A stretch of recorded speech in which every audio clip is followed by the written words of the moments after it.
This is VSiN, the sports betting network. This is Money Moves on VSiN, the sports betting network. Picking up hour 2 here of Money Moves live in downtown Las Vegas, Circa Resort and Casino. Stormy, Buonantony, Jonathan Von Tobel hanging out with you. 1 hour in, 1 hour to go. Still to come here. We will have Call Me Crazy, but with some fun overreaction statements, potentially bets to be made here coming out of what was a busy weekend. We also have the NFL Combine upon us, getting underway in Indianapolis. Some thoughts there, some betting markets to be aware of as well. What's your 40 time? I don't want to talk When about was the it. last time? Slow. When was the last time you sprinted?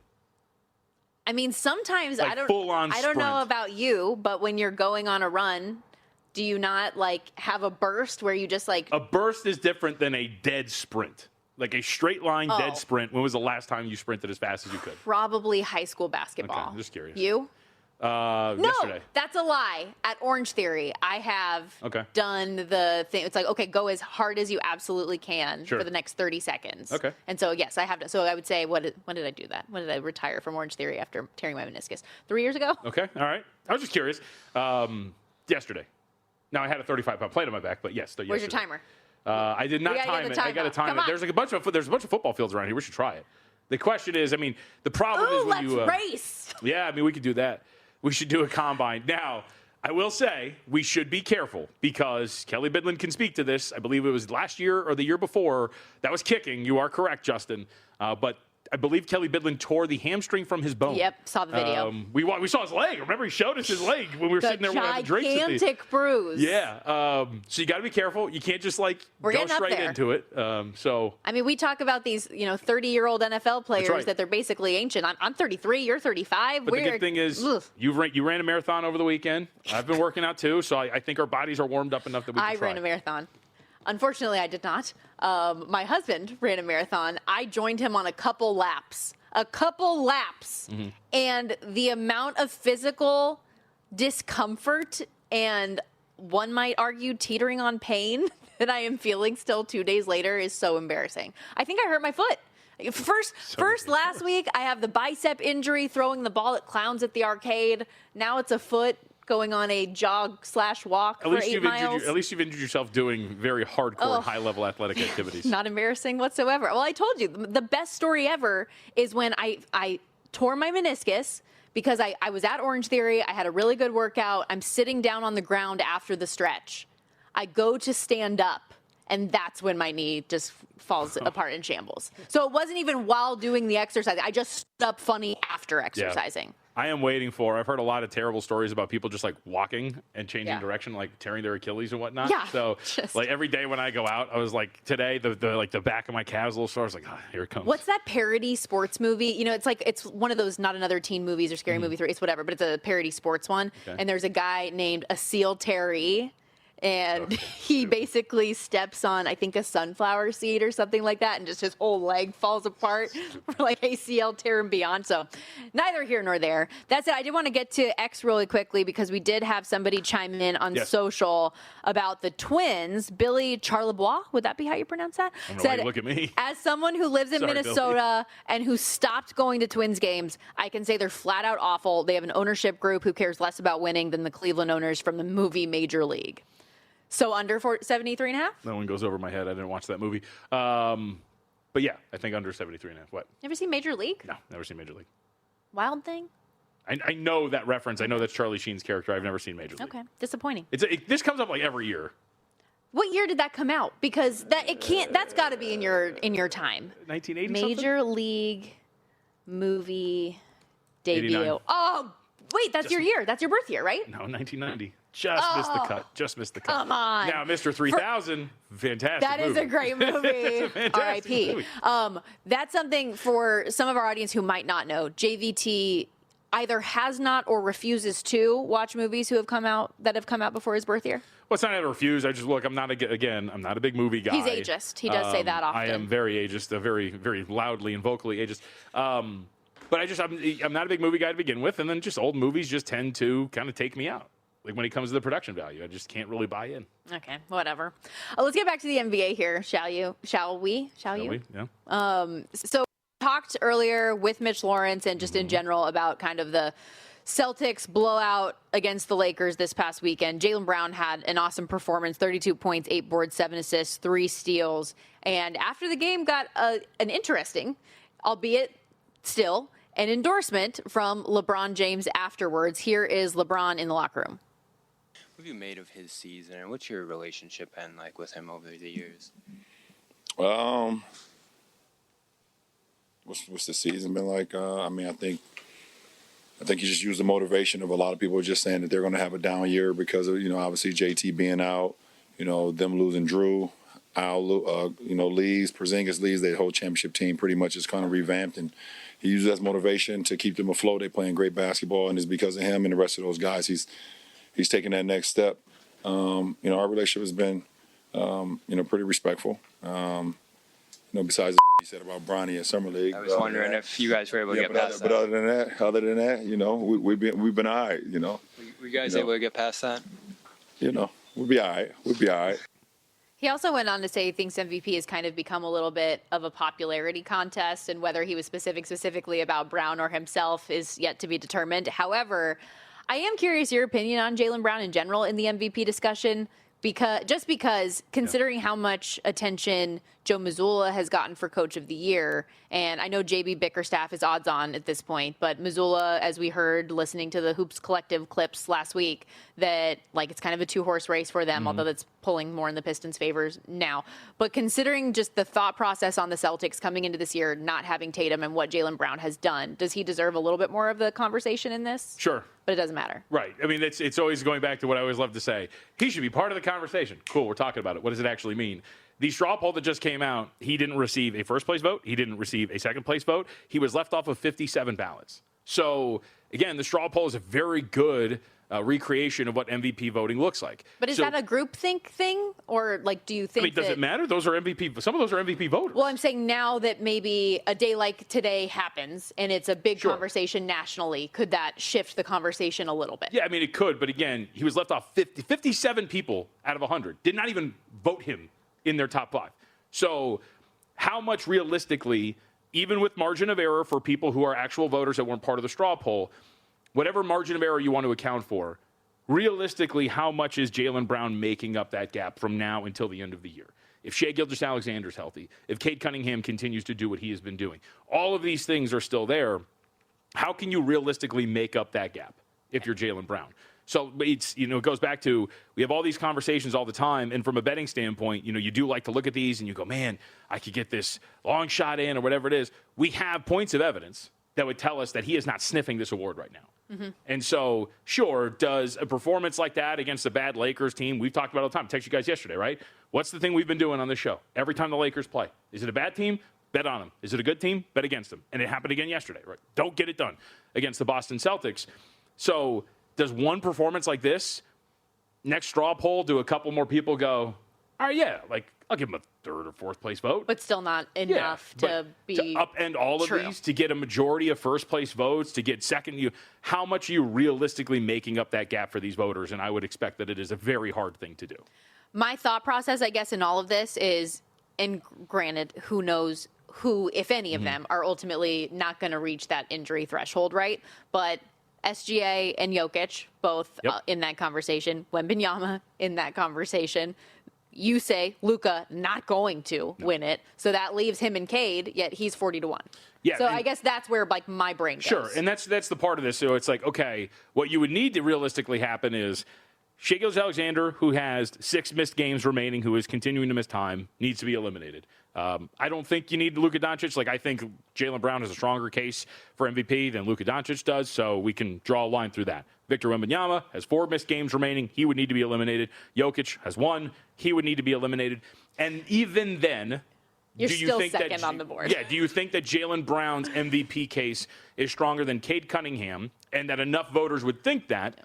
So again, all of these things have to happen, and then you have to beat out Cade Cunningham, who is likely going to be the best player on the number 1 seed in the Eastern Conference, and will enough voters look at the other side of that and go, you know what, I think Jaylen Brown's season is stronger, thus I will vote for him over Cade Cunningham after all of these guys got eliminated from contention. Got to have a lot go right. Meanwhile, while we're on the Celtics, got an interesting Jason Tatum update. Here is his head coach, Joe Mazzulla. Did he participate in any of it?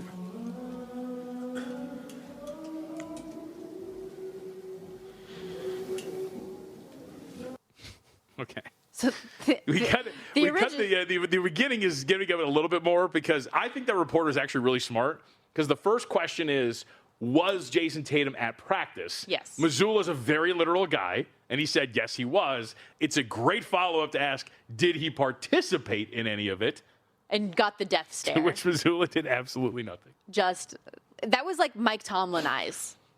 Missoula's great. Like that's how you do that bit. You know, there's a lot of coaches that try to do that, don't do it well. Missoula does it extremely well. And then you hear the wailing of the practice anthem in the background. It's tremendous. It was worth noting, though, that Jason Tatum himself confirmed he took part in a little 5-on-5. So He did, in fact, participate in the practice despite that reaction. While we're talking basketball, good reminder as well, in addition to the NBA, college hoops heating up right now. This is a great stretch to get involved with VSiN on a full-time basis. Our Hoops Mania special going on right now. You can get VSiN Pro access from now through May 1st for just $29.99 with VSiN Pro. You get all of the daily best bets from our hosts and guests, real-time DraftKings and Circa betting splits, AI-powered prop tools, matchup analysis, 24/7 video, full show replays on the VSiN Watch app, plus our March Mania betting guide, including team profiles for each and every team that makes the tournament. You'll get key trends for each round, expert bracket and future strategies, plus best bets from our top VSiN analysts. If you're betting the tournament, this is a must. Sign up today,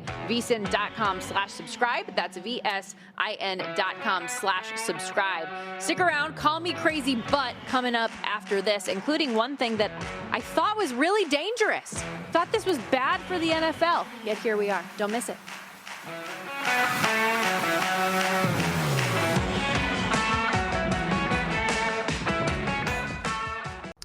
So you're listening to this podcast because you want an edge. But what if I told you you're only halfway there? You've got the mindset. Now it's time to get the toolkit to match. Here's the thing. Pro bettors spend thousands on data and tools. But what they don't want you to know is that you can get the same edge for a fraction of the cost with VSiN Pro. VSiN Pro gives you access to expert picks, public betting data, prop projections, powerful tools, analytics, and more. Just tap the link in the description and see why thousands of bettors are already using VSiN Pro to cash more bets.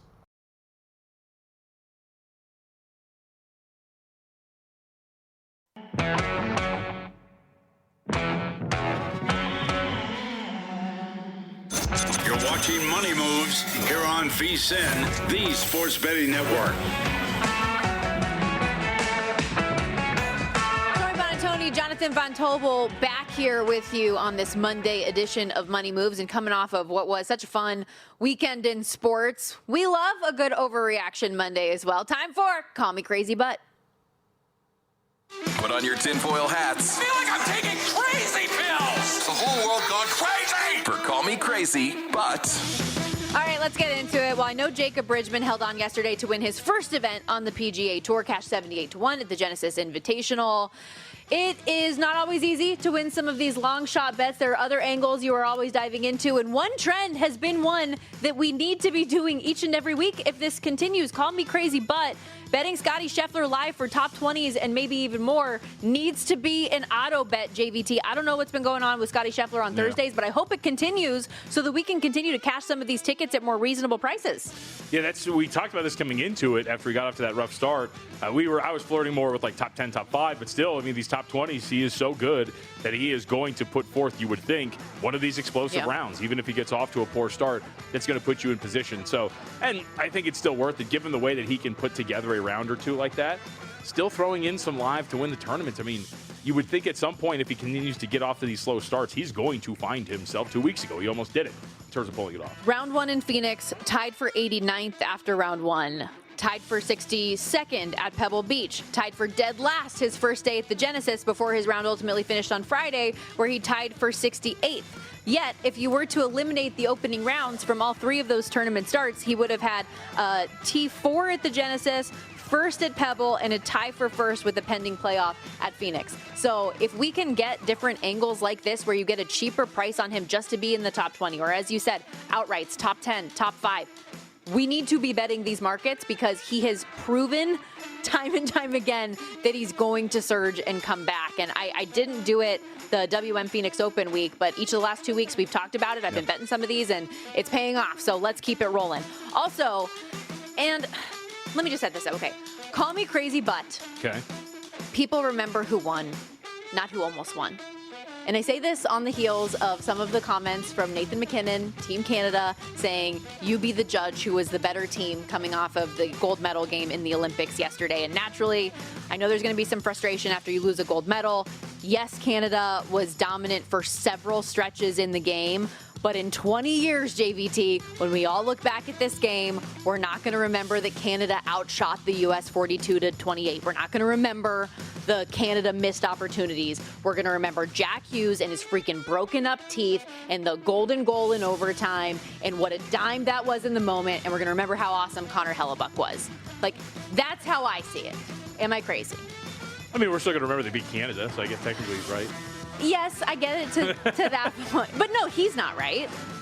My point, you're saying that I'm wrong, but Nathan McKinnon is still wrong. You be the judge of who was the better team is what he said. Oh, okay, yeah. I mean, I saw a bunch of like, hey, the scoreboard determines who's the better team. It doesn't actually. There's a lot of times where the team that outperformed the other should have won. But that's the game. also sports. Right, of course. That's where I'm going, which is I saw a lot of people who fancy themselves like analytics. I was like, scoreboard. It's like, well, okay, relax. Because you want it to happen. That's exactly what we're doing here. But a lot of our handicapping basis when you talk about game to game in any sport is you're looking exactly at the quality of the victory and how it went forward. If this was a regular season game, and I were to ask you, or even like a playoff game, and I were to say, hey, these two teams, let's remove the labels, are going to play again in this next game. How do you feel about the team that lost? They got 40 shots on net. You'd probably be like, they performed better, they deserve better. I understand the point. At the end of the day, it's the Olympics, it's pride of country, and nobody cares. Well, in honor of the 1980 nobody cares about him, by the way. I'm not saying about this. And when Kurt Russell played Herb Brooks back in the Miracle movie for Disney, played 10 times, they might win 9. Not this day, okay? No. This is your time. Let him have it. Okay, this is an interesting one in the NFL, and it's a topic of conversation today, rightfully so. News coming through from NFL Competition Committee co-chair Rich McKay that no team has submitted a rule change proposal this offseason to ban the tush push this year. In the last 2 years, this has been a really, really big deal. More than half of the league voted against it last year.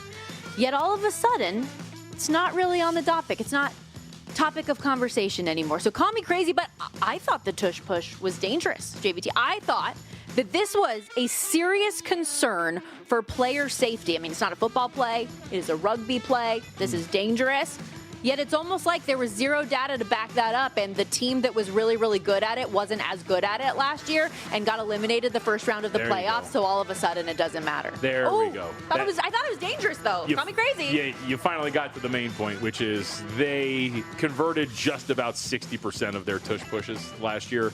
That is way down from what they were doing seasons prior, and that is exactly what happened. It stopped being the dominant thing that it once was. And so now going into this year, they're like, we're fine, cool. Let's not complain about this. It's exactly what happened.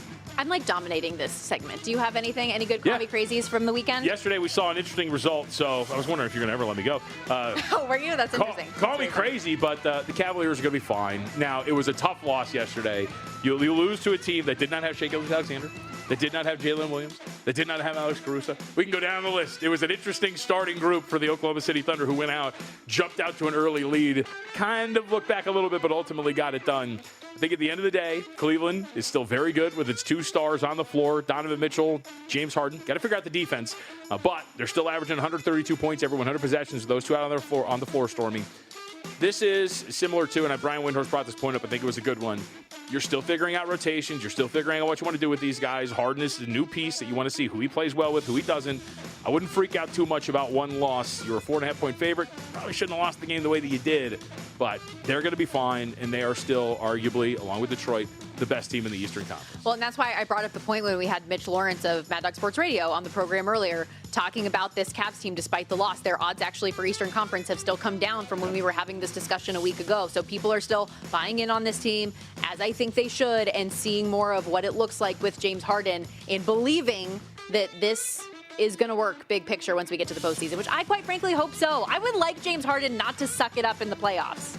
I would like him to have a consistent performance through an entire round of postseason Suck basketball. it up is strong. It's just in the biggest moments he has failed to deliver. He's had some good playoff performances, but for your a point, full series and in the gotta have it games, rarely if ever. Yes, that's the point where we'd like to see something here at some point from Harden. Okay, so I told you guys a little bit earlier in the first hour of the program, my husband was a part of a 50-mile marathon, ultra marathon this weekend. And he actually was racing in one of the shorter races of the weekend. There was a 24-hour race, a 48-hour race, multiple 100-mile races that were going on. Call me crazy, but are ultra marathon runners masochists? Because you don't win prize money at most of these things. I mean, I'm sure some of them you do. You actually have to pay to get in the field to do this to yourself, to your body. My dad and I were talking about this weekend. You came out to support Chris as well at the park in Henderson where they were doing these. Nothing about that seems fun. It seems like nothing but pain and uncomfortability. So why do people subject themselves to that? Are they masochists? Is that fair to say? Yeah, I think so. I don't know what the problem is. I mean, the thing that got me was I didn't realize that there were ones that stretched over days. Yes. We had talked to one lady You're like, what are all these tents? Yeah, there were tents out there, and they were camping out. One of the ladies that had stopped by your spot because she was cramping up or whatever it was she was there she was doing a 48-hour race. Yeah. So she was like sleeping and taking like hour naps in between and still going. That to me is absolutely wild. And the fact that sleeping is part of your time. So you have to, you really got to budget the way that you sleep, which is absolutely insane. So there was a dude who is camped out next to where our setup was to do the pit stops for Chris, and he took his power nap.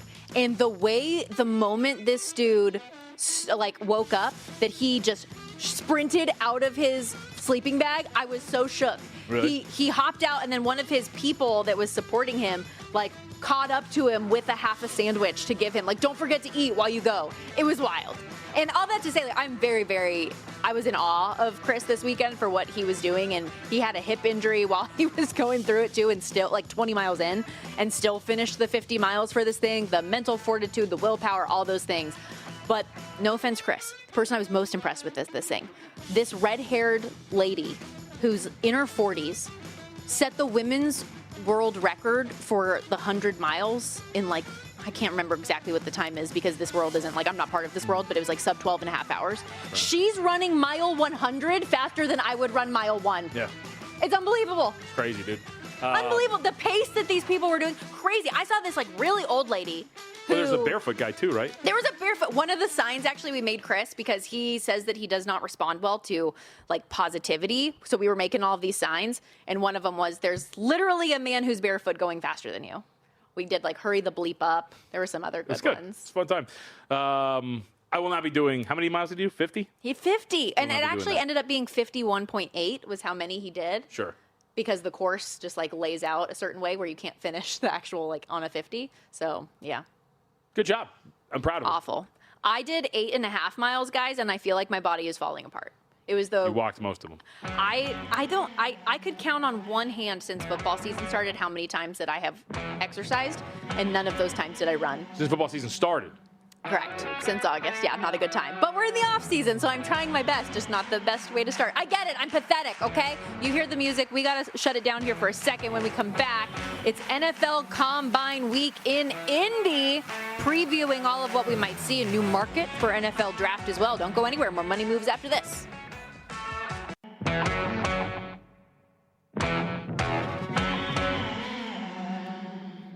You're watching Money Moves here on VSiN, the Sports Betting Network.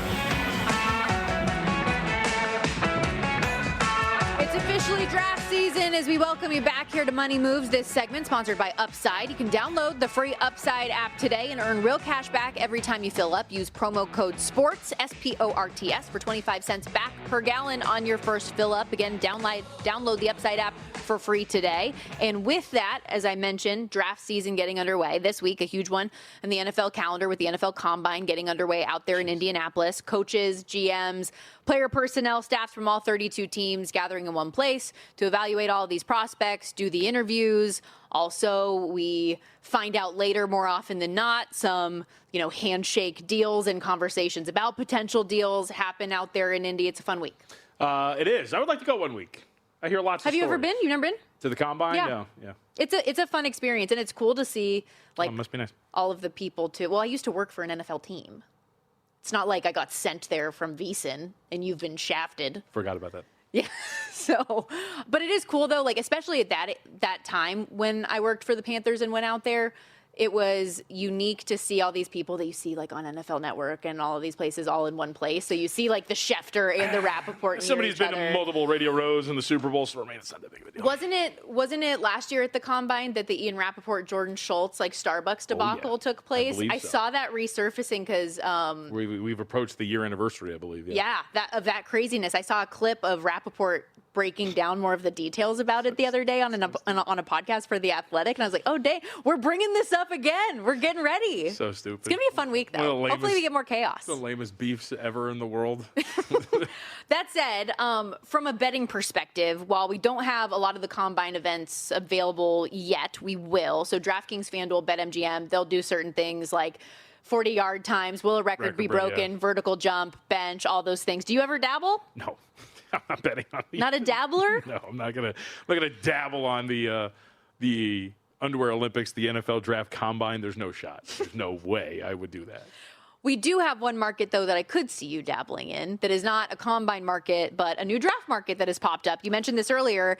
In addition to just the number one overall pick, where Fernando Mendoza is out to, by the way, like minus 20,000 now. It's still up, but minus 20,000 for him to be the number one overall selection in the draft coming up in April. We have odds for number two overall out now. By the way, it would seem that if you have an extra $20,000 lying around, you could scoop up a free $100. Just roll it. Roll for it. Because, I mean, there was a report over the weekend that the Raiders are not moving off that pick. The Tom Brady wants Fernando Mendoza. That's it. So, like I said, if you got a cool $20K just in the couch, I know every once in a while I got to move mine around because, it gets a little uncomfortable.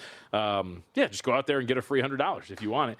But I would say second overall pick, we're starting to get some more of these. Arvell Reese, the edge out of Ohio State, edge linebacker. I'm going to be curious to see how they slate him because he had played. How they categorize him. Yeah, well, because he played linebacker on the interior the early portion of his career at Ohio State, but now he moved a little bit more to the edge. And so is he going to be, because that's always the big distinction in terms of how they're labeled and where they're going to be, especially for the position groups. I feel like that's where he'll be used. Edge, his right? edge, Yeah.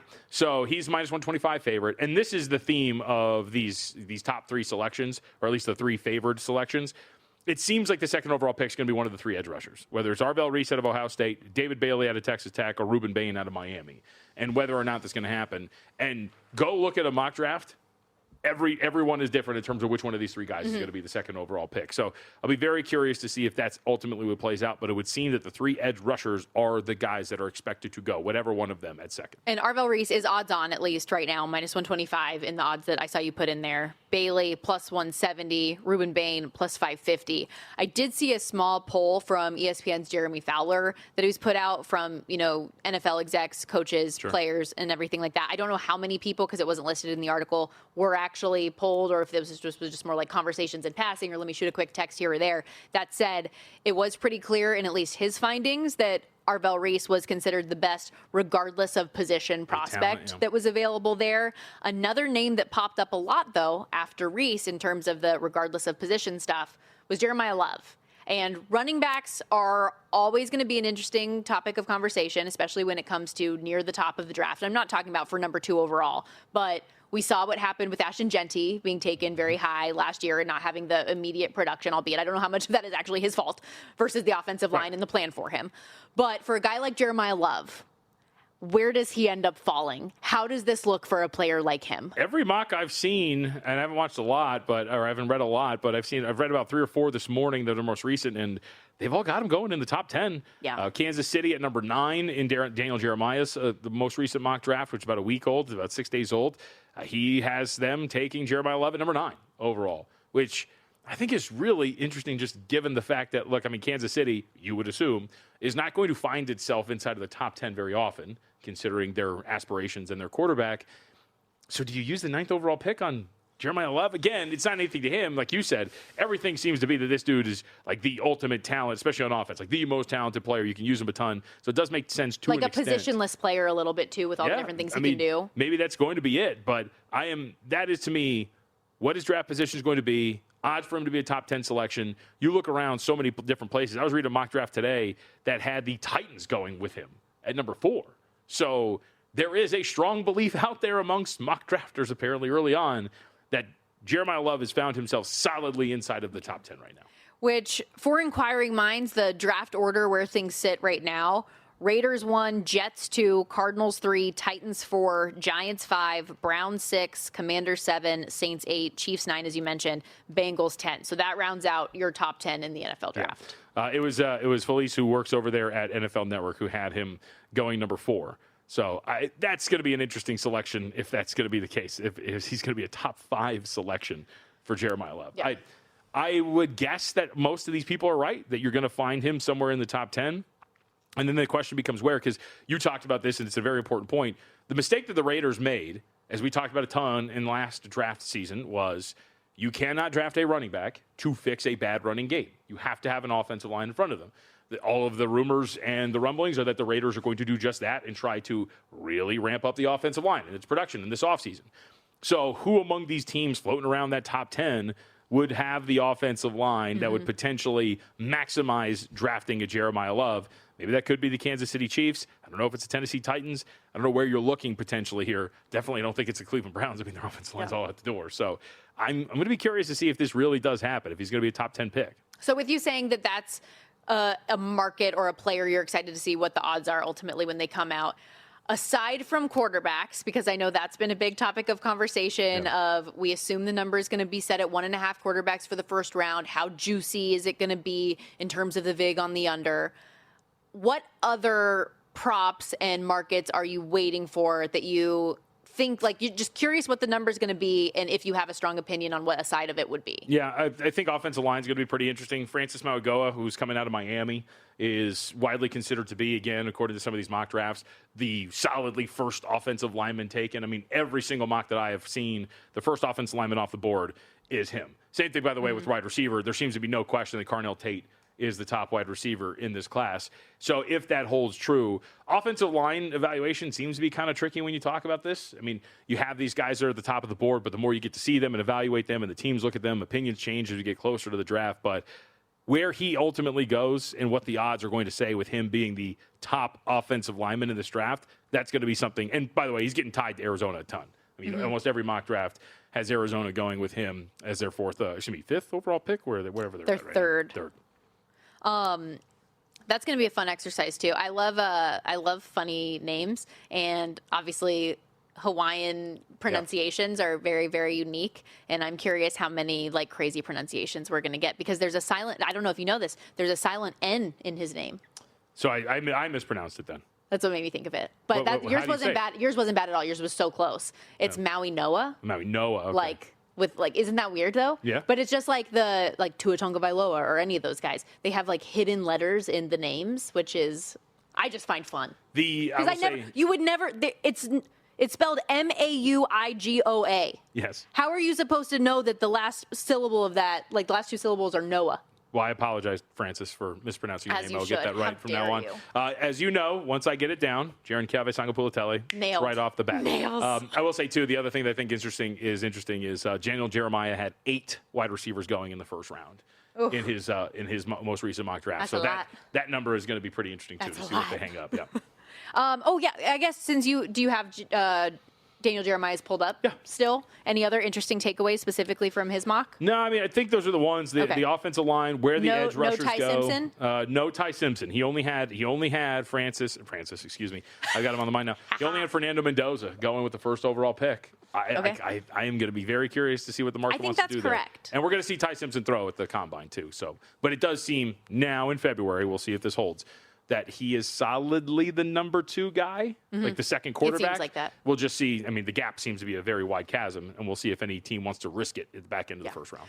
We will definitely give you your fill of NFL Combine content throughout the week. Also, a reminder, you can fill up your gas tank and actually make money while you're doing it with the Upside app, with the free Upside app. You can download it today, App Store, Google Play, start earning. When you use the promo code SPORTS, you can get an extra 25 cents back per gallon on your first fill up. Drivers saving a couple $100 a year just by buying the gas they already needed. It's simple. It's legit. You can cash out anytime. Download the free Upside app now. Promo code SPORTS for a limited time. 25 cent per gallon bonus. Offers vary by user and location. Go to upside.com for terms and conditions. When we come back, wrapping things up, best bets of the day, and previewing all 3 games on tonight's NBA card.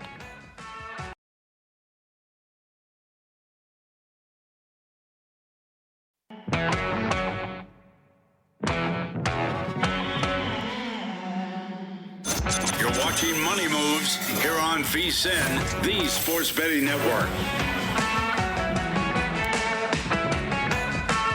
Got a couple bits of news when it comes to the National Football League and some franchise tags. According to Ian Rappaport, Stormerton, Kyle Pitts, and George Pickens, the two that we are expected to be franchise tagged. Not the only ones. We'll, I'm sure, get some more news. That comes on the heels, by the way, of the news last night, over the weekend. Can't really remember when it came down, that the Colts are working on a multi-year extension deal, however you want to phrase it, for one Daniel Jones. You like that? Well, it depends on what it is, but I will say, I think it leads us down the path that I had said, which is they should and will probably franchise tag Alec Pierce.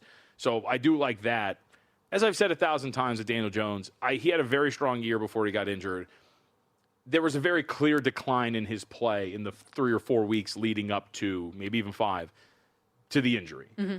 And I think you should be careful in hitching your wagon long-term and at a very high price point for a guy that I thought was showing signs of regressing to the mean a little bit. So we'll see. But either way, there's no denying they got off to a great start. He was a very big part of it. Ultimately, it's on him how it plays out, but it depends on the price, I think, and how long they're going to sign him. Sure, and feels like it kind of cements the reports that we were seeing last week as well, with Anthony Richardson wanting out and kind of seeing what that next spot for him might ultimately be. Speaking to George Pickens, as you mentioned, and we talk about the NFL Combine going on right now, and we're going to continue just to get different quotes and things that come out. So the report, obviously, from me and Rappaport, as you put in, but Stephen Jones was talking to people today out there already, said, I wouldn't put any time frame on a contract, but once you have a tag, you have a tag. We know George is going to be here. And he is coming off a career year, single season best in catches, receiving yards, 9 touchdowns this year, second team All-Pro for the first time in his career. So makes sense from that standpoint while they try to figure out next steps. What are your, I guess, expectations for the Cowboys moving forward off another down year? No idea. Yeah. I mean, really. Fortunately for you, we got a hell of a long time to think about it. I was not prepared for that one, but I will say, we'll see what the roster looks like post free agency and post NFL draft and what they want to do. I mean, I have no idea what they would try, like what that's going to look like for them next year. I mean, they should be an adequate team. We thought that they were going to. Did they get over their win total? I can't remember. They did not, right? They ultimately fell on 7 wins. Oh, I thought they did get over it. Dude, I see. The second something's over, it's out of my mind. I don't even remember. Did they get to 8 wins? They're 7-9-1. So okay, so they did not get to 8 wins. Boo. Yeah. So I mean, I think they're good enough on offense. Question just becomes what this defense looks like when I would assume you're going to invest heavily both in terms of draft capital and money when it comes to that defense this year. Something you are prepared for. 3-game slate in the NBA coming up today, including one that could be a potential banger. The Pistons hosting the Spurs tonight, laying 1.5 at home, total 232.5. And we mentioned earlier, potential NBA Finals preview between these two. What do you think? Gut feeling? Pistons. I mean, we'll see exactly what this looks like. We still don't have Isaiah Stewart out there, but Duren is back, and that's really going to help. I thought Mitch Lawrence made a really good point, and it's also why they got suspended. The Pistons are a very physical team, and they're a very physical team down low, and I think they're going to throw some big bodies there, as many as they can, at Victor Wembanyama to see exactly how he's going to respond to some of that physicality. Remember going back to Moussa Diabate, and the fact that he couldn't really handle that physicality to the point where he had one field goal attempt in the minutes that he had played in that game that ultimately led to the suspension, and he was getting so frustrated that he swiped over at Duren. You're going to get that same thing here with the Detroit Pistons. The Spurs and Victor Wembanyama obviously are better than Moussa Diabate and the Charlotte Hornets, but I do think that this Pistons team, time and again, has kind of proven that they're good enough on defense, especially at home, that they should be deserving of a little bit more respect. And I understand that Isaiah Stewart is not playing, but coming off the bench for a majority of his games, is his absence enough to say that the Spurs power rate is the better team than the Pistons? Because that's what this number would tell you here, and it's not something that I would necessarily agree with. Meanwhile, we also have another short spread, albeit in a much uglier game. Kings and Memphis Grizzlies going head-to-head. Memphis was laying 5. It's down to 3.5, depending on where you look. Lots of movement. I'd rather talk about the Cowboys. Okay. Oh, God, that's so sad. Lots of movement to the under on that one from 236.5 to 232.5. We can skip it if you like, though. Utah and Houston, I don't know if that's that much better considering the 12.5, 13.5 point spread, depending on where you look. Down from 15, though. It is. So people eating up the dog prices. It's worth mentioning this game for actually a couple of reasons. The first of which is the Jazz continue to do what they need to do. News coming down about 30 minutes ago or so. Yusuf Nurkic's season is done. He will undergo nose surgery. So he will have to miss the rest of the year after undergoing that procedure. We are still waiting to see whether or not Keontae George will play in this game. Larry Markkinen is probable. But if we're going to get our lives back on track here, we need Keontae George. I don't think that's going to happen. But George being questionable with this ankle sprain that has kind of plagued him, I think that's going to be worth looking at. On the other side for the Rockets, no real big names on the injury report that we at least don't know about already. So if you tell me Keontae George is going to be out there and Larry Markkinen is going to play, I mean, that's small lean toward Utah, but not enough to really play. I think that number's right where it should be. All right, let's grade the weekend bets and look ahead to tonight for me. For as well as the hockey betting went for us overall, I did not close this thing out strong. I had Canada to win gold at plus 114. That doesn't come through, but never been more pleased to lose a bet in my life than seeing what Team USA was able to do yesterday. And then the USA-Slovakia semifinal under 6. The one game that goes over is, of course, going to be mine. So all right there. And then the Cavs -5. We got a push on that one when all was said and done against the Hornets. I know you had that one as well, so push on your lone bet on Friday. You have made an addition going into today following our baseball preview. Yes. Let's go Twins under 73.5. You can find that out there. MGM and a couple of other spots have that number as opposed to 72.5. But as we discussed in our preview, I think they're going to be sellers at the deadline. I don't think there's really that much there for Minnesota. I think that this is going to be a pretty poor and bare bones team by the time we get to the trade deadline. So let's go under 73.5 wins. I was talking to you about this earlier. It's funny how we have been doing these previews each day.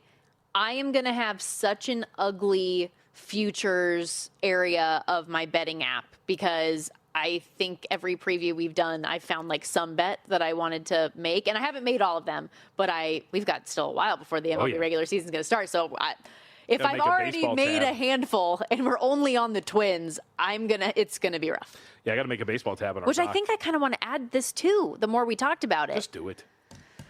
Ay. I'm not ready for baseball season. Well, that's why we're getting ready for baseball. I know. Season. I'm gearing up. I know. Okay, how about the college hoops? Because we talked about it earlier. We do have 2 top 25 games in action tonight as well. Do you have? I know it's not an in-pocket bet. Now we'll add it. Why not? Let's go Houston today. Yeah. Money line or -1.5? Let's go with Houston -1.5. Get Froggy here tonight. Talk me through it. I mean, I like Houston better. I mean, obviously, they're a 1.5-point favorite here on the road, but I think that they respond well. Look, they've come off of 2 losses. Like you mentioned, what was the stat? The last time they've lost 3 straight was like 2007. 2007, yeah. But then, of course, you have this thing where Kansas has not lost consecutive home games since 88-89. So something's got to die here today. I'll vote that it's what's going on. I don't want to undersell Kansas. Look, they ran into a Cincinnati team that got red hot and made 12 threes and shot 39% from beyond the arc, a team that does not shoot that percentage for the season.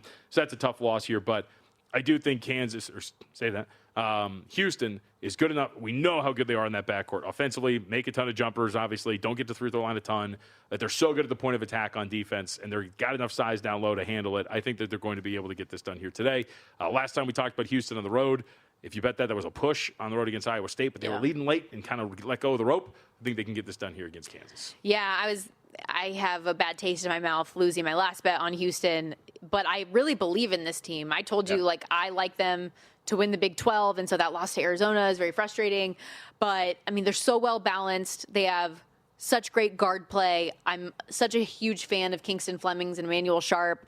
Milos Uzan has done a great job as well. That it's a group that just comes together really well. And I know you don't love these types of stats. Here we go. Because they're different lineups. But same coaches, so worth noting. Kelvin Sampson has gotten the better of Bill Self the last 3.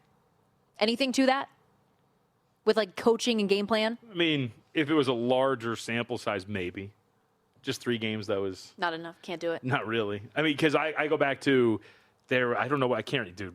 Whatever. But Mike Leach always had trouble in the Apple Cup when he was head coach of Washington State. Mm-hmm. And that was like a growing sample size. And that to me was something that was kind of worth noting because you had contrasting styles and we knew how Mike Leach ran his offenses. And so when you ran into a Washington team that played a little bit more physical, a little bit more bully ball, when you talked about the way they ran the ball, all that sort of stuff, I think there was something there. But that was a larger sample size against the similar coach, against the same coach. But this one, 3 games. That sounds like me with the Golden Knights. Whenever they play the Sharks, I know I'm fading San Jose. And there's no real rhyme or reason to it. It's a different team every year, different but coach. they always a different coach. Yep. Very fair point. Yet, always seem to beat them. And the margin of victory is usually pretty stout. Yep. So it is what it is. This is a fun show today. Nice to get back on track. Let's see. Billy checked in one more time in the last couple of seconds. Movies JVT refuses to watch because of release date. Major League, Bull Durham, Rocky, Hoosiers, Slapshot, You haven't seen Rocky? Caddyshack, Field of Dreams. Field of Dreams? Wait. Okay. Have you seen these or have you not? Slow Okay. down. Sorry, slow down, I got slow overzealous. down. Yes. I have seen Rocky. It was terrible. Okay, Bull Durham, what? Slapshot, Caddyshack, and Field of Dreams I have not seen. You've never seen any of those movies. You're lying. There's no way. Plant the Corn, Kevin Costner, the baseball field. Who cares? Did you say they plant the corn? Is that what they do? They mow it down to make a baseball. Okay, I don't know. I guess. All right, what a time to be alive. On that note, we got to Rocky, step that aside. was ridiculous. He We'll be harassed back her every day at the pet shop until she fell in love with him. Tomorrow, same time, Stockholm same Syndrome. place. Follow the money with Mitch and Paul coming up after this.